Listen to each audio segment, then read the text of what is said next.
I was in high school when I first heard a Frankie Laine record. So you can imagine how thrilled I was a few years later when Frankie Laine walked in to be a guest on my afternoon radio show. It was my belief that Frank was the most imitated and copied male singer of the decade. I told him that when I met him, and I asked if he agreed. This is how it began. Well, thank you. Am I wrong? Well, I don't know, Bob, whether you're completely wrong or completely right. I do know that I continually hear from all sides, so-and-so sounds like me, and so-and-so sounds like him who sounds like me, and so-and-so sounds like three other guys who sound like me, and I don't know. How does this make you feel? Mad? Proud? No, I feel pleased. I don't know if I'm proud about it. It's a very funny feeling at times to hear so many different singers sounding at various points in their performances like I do, not completely all the way through. Very few do that. But I'm pleased that what happened accidentally, you might say, because I had no idea that I was trying to start a trend or that I was starting a trend or that my particular version or style of singing was going to do anything like this. It's one of those things that just happened. And at that particular point, the guy that made the change happened to be me. For 17 years before that, I was just trying to get recognized and get recognition, and to be truthful with you, just trying to make a living at singing, which I couldn't seem to do.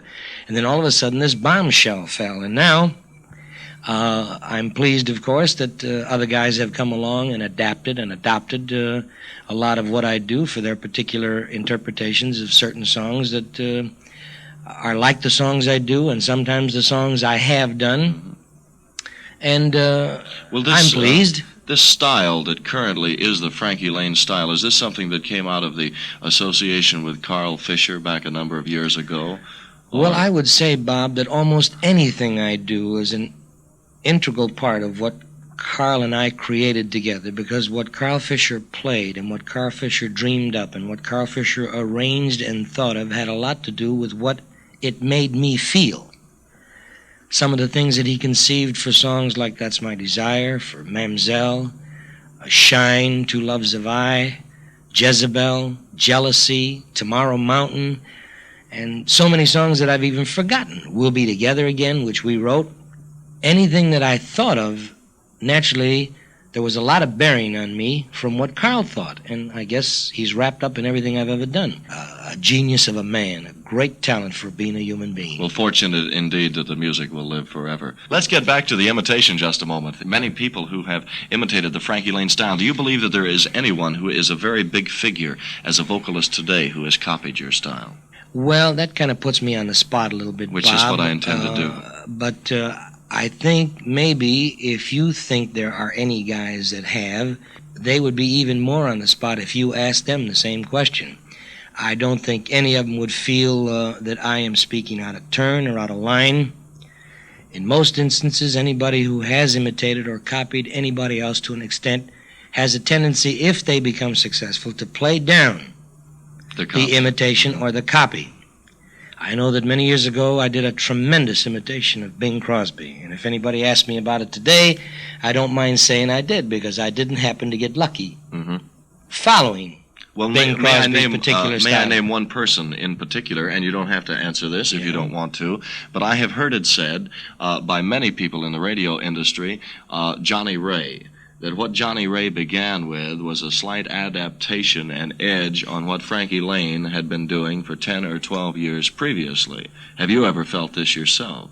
I think so. I think that now Johnny used to hang around our office in Hollywood before he clicked. Johnny, I understand, was a fan. For instance, I'm a fan of Ella Fitzgerald. I'm a fan of Louis Armstrong's. I'm a fan of Louis Jordan's. A little bit of anything and everything they have ever done must have rubbed off on me. Otherwise, I couldn't think like or feel like I do. Just like a lot of what Carl did and played and thought rubbed off on me. Not everybody can hear what rubbed off on me from Carl, but you can hear a lot of things once in a while that I think of in terms of the way Louis Jordan used to do his song, or Ella Fitzgerald, or Louis Armstrong, or Nat Cole for that instance. I mean nothing against Ray. No. Listen, I agree with you too. I say it's never bad, never harmful, never wrong to assimilate something good from somebody else who can help you. Sure. I know that I've tried following various styles of singing myself before I let myself forget everything else and just sing as I sing. Then I got lucky. Now, maybe I've tried to think of it in my mind many times that the reason I didn't happen before that because I didn't know which way I was going. I was trying to sing like too many other guys. And then finally, I stopped, and then I just started singing like myself, and then, of course, I can't say it happened right away after that either. It was about another 5 years before it finally happened. Well, you had a few very lean years through your career in show business, didn't you? Yes, there were 17 years. I got my first job in 1931, and then I didn't work again at singing for any reasonable length of time that you could call making a living at it for 17 years. How much money did you get on the first job in 1931? Do you remember the salary? Well, it was with a band, and it was $25 a week. Of course, that's like been getting a little better. $50 a week now, you know. Sure. But I was very happy with it at that time. I was just turned 18, you know. Mm-hmm. And I was thrilled with it. I was very happy with it. And then I didn't make that many times after that, you know. I think the most I ever got for singing on any one job, for actually singing on the job per week, was finally at Billy Berg's. Before it happened, I'm talking about, was $75 a week. Then Billy raised me to $100 when That's My Desire began to click in the club. This was before I recorded it. Mm-hmm. Then Desire was recorded, but wasn't released yet. But by now, people were coming to Billy Berg's to hear me. And pretty soon the club was being jammed every night, not to see Slim Gaillard or Edgar Hayes or Harry the Hipster Gibson or I can't even remember who all worked there at the time. But they were coming in to hear me, and I was so flabbergasted by it that I couldn't believe it. So a couple of guys got a hold of me, Sam Lutz and Dick Gaby, and they wanted to become my managers, and I talked it over with GAC, who at that point came to me as far as being interested in being my agents, and I asked them about Dick Gaby and Sam Lutz, and I asked them to represent me. They said that they thought they would be good for me, and they advised me to go ahead and do it. So the first thing they did was to turn around and ask Billy Berg for another $25 raise, at which point he fired me. Which probably turned out to be one of the biggest breaks of your career. Well, I didn't think so at the time, naturally, but he went up the street, Dick Gaby went up the street 2 blocks to a place called the Morocco and got me $150 for a week for 2 weeks, and I says, but what's going to happen then? Well, I stayed there for 9 months, and slowly my salary went from $150 a week. Now the people start leaving Billy Berg's and coming to the Morocco, and pretty soon we were doing all the business. And you couldn't get in the joint. And slowly I went from $150 a week to $250, $350, $400, $450, $500, $550, and I thought this was the end of the world, you know. Finally, I got to $750 a week, and at that point, now we were beginning to get offers from all over the country. It was August of 1947, and we were getting offers like $1,000 a week from the Sherman Hotel in Chicago, which was my hometown. I was anxious to go there. We got an offer from San Francisco for $2,500 for 9 days, and, well, it was no longer possible to turn these things down, so I had to give my notice. But before we left town, we were offered a week at the $1 Million Theater in Los Angeles on a 50-50 split from the first dollar after the cost of the show, Wonderful. which was $1,500, other than my own salary. And so when I left the Morocco, my salary was $750 a week. The following week, at the end of that week, Carl Fisher and I were in the dressing room with somebody from my family, my brother John, I think it was. No, somebody, I can't remember which brother was with me, but they came in and handed me my check at the end of the week, and it was $11,700, and I nearly fainted. And you were on top of the world. And man. I figured, oh my God, and I began to cry. Carl had tears in his eyes. Oh, it was frantic. What have you, listen, I don't mean to be personal about money. What have you done with the money that you've made through the years other than show business and normal living expenses? Have you invested into any enterprises outside of the business? Yeah, I have a business manager named George Gottfried who has guided me in various stock deals, investments, real estate deals. We had an antique shop for a while, which finally went under. And we've gone into a couple of other things that didn't do as well as some of the others. But in all, he has done a remarkable job in handling my affairs, and we've always managed to keep our head above water as far as taxes are concerned until last year when I got behind a little bit.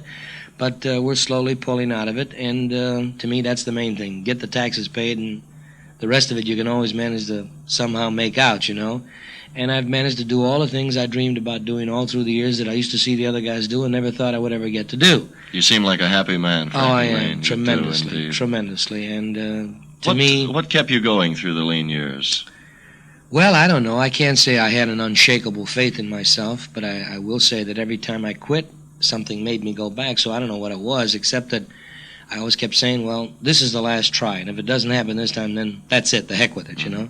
But the 5th time I went back was the time at Billy Berg's, and then it happened. So maybe it was faith in myself, but I kept feeling that there was a place for what I had to offer.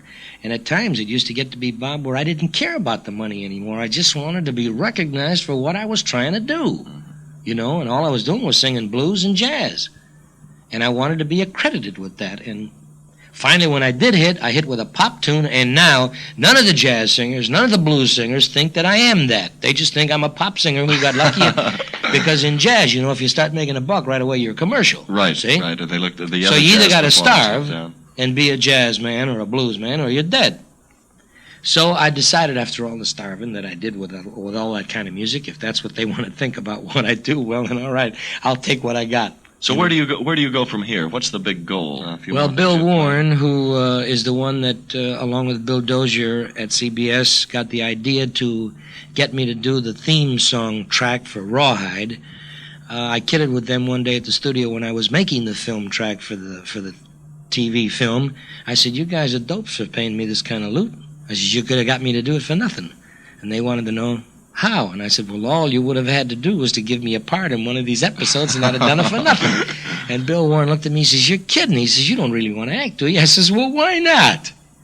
So he says, well, you're serious? And I says, yeah. He says, all right. And he knew I was leaving the following day for a trip, you know. Mm-hmm. He says, when you come back, you get in touch with me. And he says, I'll see to it that the writers on the show start dreaming up a script idea for you. So now I understand it's come through and that we're supposed to shoot it in about 4, 6, 8 weeks. I don't know if it's really going to happen, but that's the scam. That's what I hear, you know. And you'll do 4 bars of Mule Train walking down No, the I don't know. center of the I don't think street. they'd like that.